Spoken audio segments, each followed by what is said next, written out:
In a modest community settled somewhere down in the forest, they're carried on with a man named Jacob who had a dim mystery.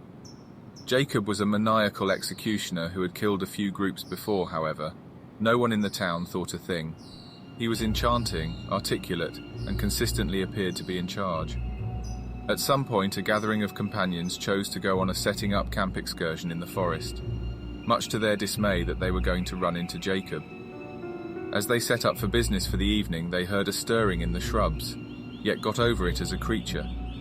However, as the night went on, peculiar things started to occur.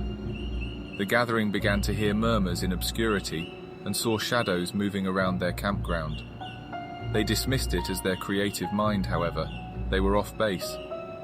Individually, the gathering began to vanish, and as the excess individuals looked for their missing companions, they coincidentally found a lodge in the forest. As they moved toward the lodge, they could hear faint murmurs and ghostly chuckling coming from inside. As they mindfully entered the lodge, they were welcomed by Jacob, who was sitting in a corner, shaking this way and that, mumbling to himself. Unexpectedly, Jacob stood up and went after them, uncovering himself to be the maniacal executioner threatening the town for a long time. The gathering attempted to retaliate, however. Jacob was excessively strong. Individually, they tumbled to his bent savagery until only one was left standing. As Jacob moved toward the survivor, he uncovered his rationale for his killings. He accepted that he was helping the town out by freeing it of those he considered dishonorable.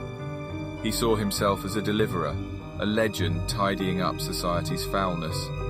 The survivor figured out how to get away and ran back to the town, cautioning the specialists about the executioner in the forest. In any case, when they showed up at the lodge, they tracked down only a dim, void space without hinting at Jacob or his casualties.